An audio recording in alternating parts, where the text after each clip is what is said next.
Hello everyone, welcome to another episode of Music of the Week, the first one of 2024, the year of our Lord and Saviour. And that was actually pretty decent road to go with that. We got 5 albums for this one, and gonna go through them bit by bit and try and break them down as much as I can. And I took to writing a new review style on Discord, so happy with that, but obviously the presenting style in videos will still be about the same. So let's go. We begin with Casey and what I think is their third or fourth album, How to Disappear. It's a weirdly fitting title for the band considering it's their first in a while and the first since they reformed back in 2019, I think, because they broke up a few years before that. And a strong start to the year for the first album I listened to of the year, first new one in the year rather.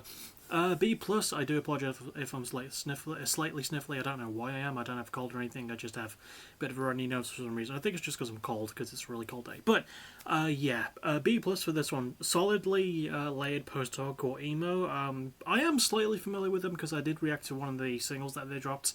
It was a song that they dropped for the album. I don't know if it was counted as a single. Really good themes, though, of loneliness and loss. I like the performance aspects quite a lot as well. Really heartfelt, especially in terms of the writing. Really nicely layered, too. I do like that it does blend the post-hardcore and emo aspects with some nice shoegazy bits as well. That's quite good. I think production-wise, it's quite nicely detailed. And structurally-wise, it can blur on occasion. It's probably my only problem with the album, but all in all, it's quite nicely handled. It mixes the genre as well, and it presents itself well too. And this is a band who are really smart about this, considering that they've been out of it for a fair bit. And it's a really good return for them. And for a band I'd never heard anything about, this was a really good first album for me, I think. So go check it out. Next we go from Wales to England for D Block Europe and their third album, Rolling Stone. Now this is listed on Wikipedia as a hip-hop collective, and usually collective and hip-hop usually means about 7, 8, sometimes 10, 13 people, numbers get big. There's only 2 people in this, and the album gets the lowest grade of the episode, and probably one of the worst albums of the year, and we're only a week in, which is a D. So this, it's not that it's a rap record, or even that it's a trap rap record. I actually like trap when it's used correctly. It's not. I think the production is one of the few sort of saving graces about the album. I do think that the producers, because there's at least 20 of the feckers, do actually try and make the sound work, but a lot of the beats and song structures are really repetitive. And for an album with 15 songs on it, it's unfairly long, and it's got way too many short songs that definitely should have been cut out. But I don't think that would have saved the album because the lyrical content is fucking horrible. It's massively just about having sex with women. Extremely misogynistic with it, and just besides that, the struggle being a gangster acting hard with no nuance. The weird thing is, it's not repetitive in terms of the words it uses or even in terms of choruses. It's just massively repetitive in terms of themes. It doesn't mix in anything new, and I think the band members, the 2 of them, do have decent chemistry at times. I just wish I could understand what they're saying because their voices are processed to shit. It is such a the processing on the vocals is bad, but the processing on the instrumentation is actually all right in places. But I don't know, it's a weird one. It's a bit of a weird one. A lot of the content within just turned me off as well. So it is one I personally avoid. And it's definitely not one I recommend, hence me giving it the lowest grade of the episode. But yeah, I even looked back over their previous albums and saw that they didn't get necessarily the best reviews on that. I was like, yeah, this is their third one, they might have learned something. I haven't listened to their previous 2, but goddamn, they didn't learn anything for this one apparently. Next we have Infant Island and their new album Obsidian Wreath. Now this is also a band that I had heard of completely by chance, and not the only band that I've heard about completely by chance for this episode, spoiler alert. These are as they're described by Wikipedia, and I think self-described as well, a black gaze screamo act, which is 2 very unique things to put together, because a lot of people hear screamo, they just think, oh, that's all metal. No, screamo is its own genre, and black gaze is its own genre. It's a really unique one. It's a great mix of styles. I'm giving this one, and you won't believe this is not the highest grade of the episode. I'm giving it an A-, though, because I really liked it. It's a very good style, and it focuses nicely on the style. It's got some really good heavy moments. I think the performances are fucking great, especially the lead vocalist Daniel Coast, I think his name is. He absolutely tears it up on the mic. He's got really, really good screams. He doesn't sing a lot. In fact, there's only 1 or 2 songs on the album that could be loosely described as clean, but all in all, really good heaviness, and the production is really good at focusing on that.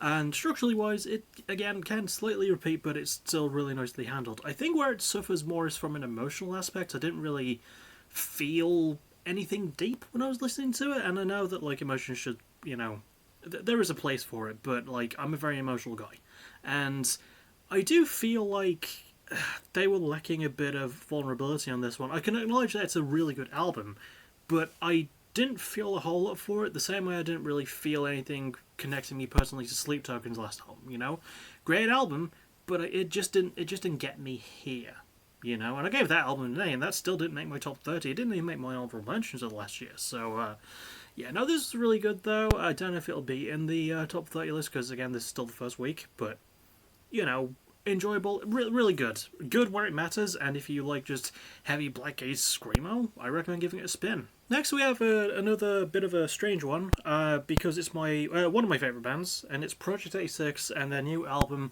Omni Part 2. Now, I feel a bit weird about it, even though I'm giving it an A, and again, not the highest grade I'm giving to an album this episode. So, how I feel about it is the fact that their last album, Project 86, not Project 86 Omni Part 1, just Omni Part 1, was something that started a concept about a mad scientist who was ruling over a dystopian world with humanoid machines being controlled. And the story is basically him rising to that power and taking it. The sequel, I was hoping, would be about a hero of some sort going after him, and I haven't really looked too deep into the concept. I just wish I could find more about it. But having said that, I still really like it, because it gets a fucking A for a good fucking reason. I do think, as last albums go, because this is the band's planned final album, I do think it suffers from the fact it wasn't released in the same year as the previous one, because that came out March last year, and it feels a bit weird with the delay and stuff. And I feel like if I'd listened to them back to back, which I haven't done, and that's completely on me, I might have gotten more story context for it. But yeah, still proper fucking good. I love the atmosphere that they're able to capture, because that's something they've always been fucking good at. I love the theme that they're tackling. I love the performances. Andrew Schraub continues to be a great vocalist, adding like more growls, and his screaming still on point. His singing still really good too. Very emotive with his voice. The songs are just really fucking good, and I like the pacing of them. The pacing of the album is just really, really great. I love how it changes things up, and I like the fact that there's even electronic and industrial elements, which gives it more of like a machiney feel. And it's not something that they really did a lot in their previous one. I don't remember if I talked about it, but I'm glad that they added it here, because, it makes sense if it's a concept album about a dystopian machine-controlled world, get machine sort of vibes with the sound, with the genres. That makes a lot of sense. It's very smart in that way. I do think a couple of elements could have been a little bit better. I do wish the writing were a bit more clear. But as it is, I think it's a fucking great album. If one of my favourite bands ever, I think it's a really good note for them to go out on. And I am going to miss Project 86, but they put in the work for about 28 years, and still not enough people have acknowledged them, so that does suck. But hopefully they enjoy the time off with whatever they decide to do next. However, we've gone from a band reforming in Casey to a band who've been around for a little bit in D-Block Europe, to a band who've also been around for a fair bit in Infinite Islands, to a band who've been around for almost 3 decades and are quitting now in Project 86. The next one, and last one of this video, is a debut from Ireland, from a band from Ireland called Sprints. The album is Letter to Self, and it does get the highest grade of the episode, it gets an A+.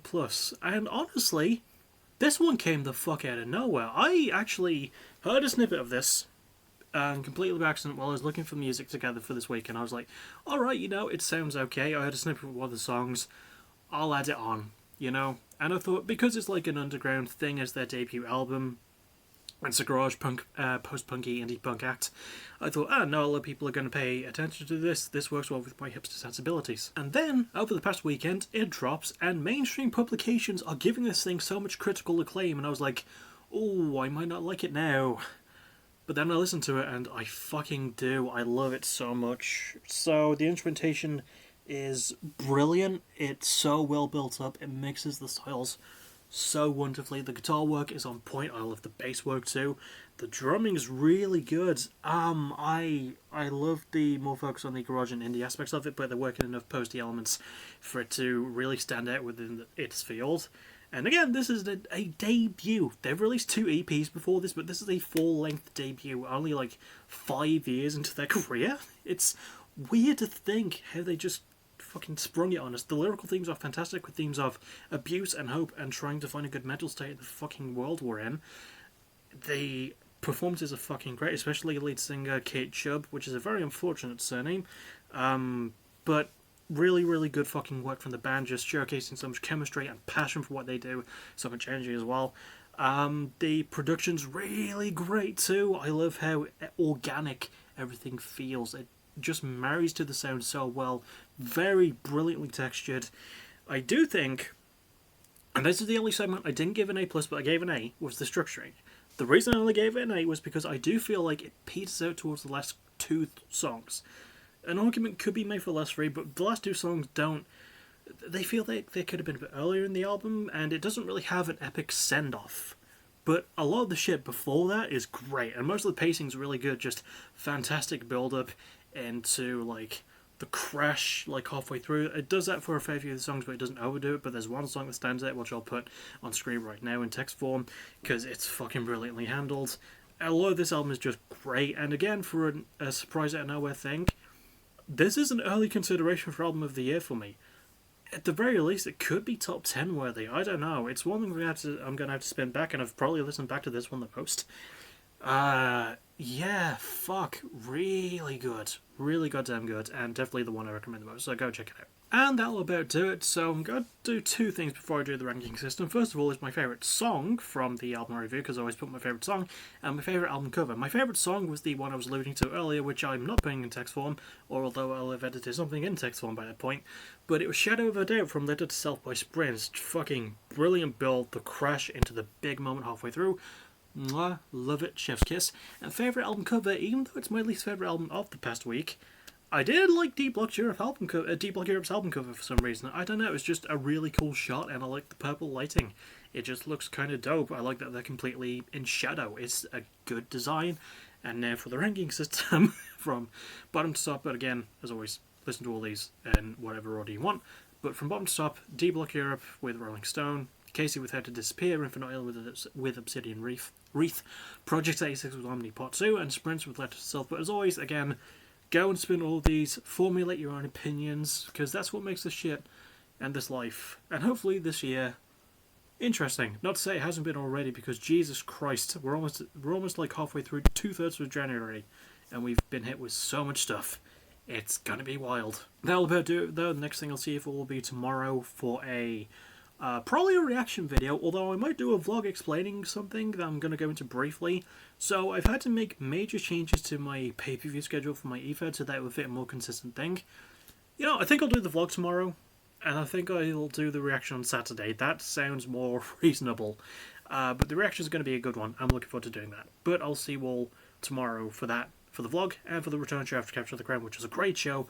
Go watch it. Not the main event, that was shite, but go watch it, especially that AVW Tag Team title match was amazing, and the Capture the Crown match was really, really good too. So much good shit. So, yeah, I'll see you all tomorrow. As always, thank you for watching, you're awesome.